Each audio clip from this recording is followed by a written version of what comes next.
CL, how are you? Hi. I'm good. I'm good. How are you? I am so good. First of all, so I saw you perform at Head in the Clouds, right? Yes, you were there? Let me tell you, CL, let me tell you, I've never seen a crowd that big in my whole entire life. What? Really? In my whole entire life, it was insane. I Like, had so much fun. I couldn't even, I feel like the people started to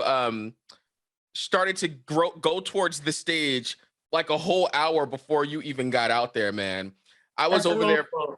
I was over there by the stage and I couldn't even, I was so far back, but the energy, like you can feel the energy that you were giving 110%. It was so good. So I just wanted to Thank say you. congratulations on that. It was so dope. How do you Thank you. feel when you go out there and you see a crowd like that? I mean, I haven't seen, I mean, I didn't get to perform in front of a lot of people for a while. Not a Mhm. lot, everybody didn't have that. So, just excited to be back on stage. And that's where I recharge. And it was great to reconnect with my fans. And especially out in LA, I haven't performed in a while. So, just everything. And, I could feel them singing together and dancing together. So it was, yeah, it just recharged my energy. How does it feel when you're on stage and the fans are in the audience singing the lyrics back to you as you're performing? For me, it's like we're just having fun together. That's how I always tell my fans. It's like we're doing this together, we're in it together, and I'm up there performing, and it feels amazing. That's my favorite place. My favorite thing to do is perform on stage. Really? Yeah. I love that. Like, listen, I feel like you were killing it there. You just played, of course, at our Jingle Ball Village, and the Yes. performances that you put on, they're just so good. So good. Thank you so much. So, how is it being out and about as a solo artist doing your own thing?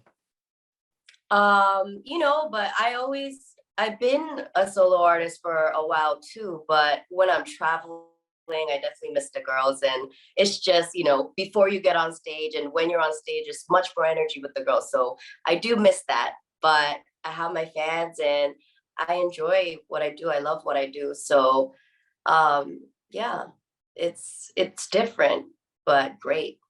What do you feel like has prepared you for being a solo artist? Whew, I learned so much from the girls and just coming from a K-pop system and, starting young, everything, every experience, every show, every album we make, everything it's a lesson. And there's something about like you experiencing and learning it and just learning it from a book or like someone telling you. So just the fact that I got to experience a lot early, Mhm. definitely helped me and inspired me. And I grew from that. Do you feel like you're doing everything that you dreamed and hoped for?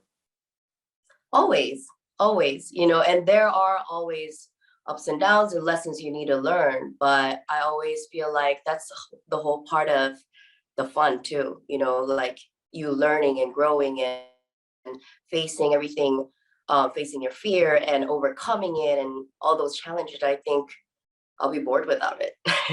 Absolutely. What do you feel like is one of the lessons that you've learned early on and it still, holds true to this day? To keep going and to really just believe in what yourself, like your gut is telling you, and to make sure you take time for yourself and like to listen to yourself. So when you take time for yourself, because you put on a high energy show, right? So what do you do to come down, to decompress, to be Hmm. stress free? For me, since I'm always around people, I love to do the simple things like take a bath or just eat good food, go for a run, go for a hike.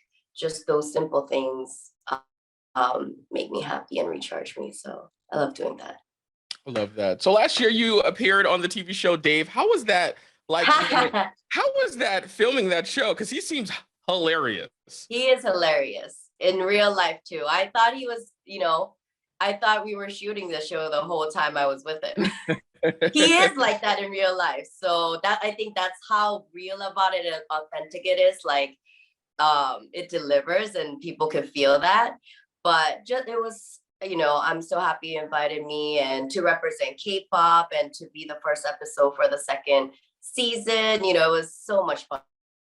It would have been more fun if you could have come to Korea, but we had to do it at K-Town because of the whole situation. Right. But we pulled it off.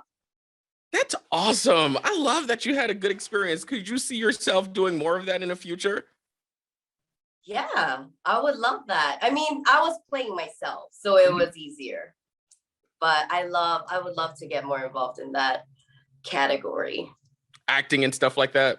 Yeah, I had fun. That's amazing. So tell me about the new song, Lover Lover Like Like Me. Right. Yes. Lover Like Me is simple. It's talking to your ex, telling him or her, you will never ever find a lover like me. And this is a song for me to, just go on to the next chapter. And I needed this song and I connected to this song to do that. Does this come from a place of personal situations, if that makes sense? Everything. We all went through it. You too. Absolutely. You know what's funny? It's so funny because it's like, all right, fine, bye. But good luck trying to find somebody like this. You know what I'm saying? Exactly. It's all love, but at the end of the day, there are moments you're like, you know what? You will never try. Ever. Never, ever. Do you ever like creep on an ex's Instagram page and you're like, you thought you can find somebody better? No, because I don't think no, I'm talking too much. None of my exes have go public with their Instagram, so no, I've never found that. So what is one thing that you are working on for, I guess, 2022? Like, what is your goals? What are you setting your eyes on? Tell me all about that. Actually, I'm already working on my new album, and I decided to, I'm nonstop. I'm going. And I just put out my first and everything I wanted to do. I'm just gonna do it nonstop. So I'm working on music. I'm in the studio already and very, very excited for the next one. What is the most interesting part about putting together an album? Because I feel like people just think it's black and white. Like it's so simple. Like you write a song, you've recorded, and it's out. Like what's the most interesting part about it? Well, a lot of things, but I love the process. I'm always about the process because I love working with different designers or like artwork, video. I love doing that and I love creating in general. So for me, just to meet new people and collaborate with new people and learning from that and growing from that is what I love doing actually. So that process is happening now and I'm loving it. Yeah. What message do you want your fans to take away from your music? I always say this, and I believe that everyone has a CL inside of them. Everyone has a CL side to them. And you just saw my show. It's very high energy and it's all about just embracing yourself and, being yourself. And to know that also you got to spend time and really trust your guts and do what you want to do. But that's, if I make anyone feel, first of all, I love that. Because I can't choose how people feel. But if they take good energy and if it gives them confidence to, especially like younger generation and something I didn't have when I was growing up, yeah, like that's what I would love. I gotta say, it was a pleasure. I really, really, really dug your performance. Twice I saw it, Head in the Clouds, and of course at our Jingle Ball Village. It was so good, and it's so interesting because I was sitting there and I was like, you have this little like you were up there just giving all of this energy, and I feel like everybody that was in that crowd felt what you were giving, and it just felt so good to be in the audience to watch that. So thank you. That's amazing. That recharges me for sure. Absolutely. It was a pleasure, and thank you so much for stopping by. Thank you, EJ. Talk to you soon. Of course. Thank you so much.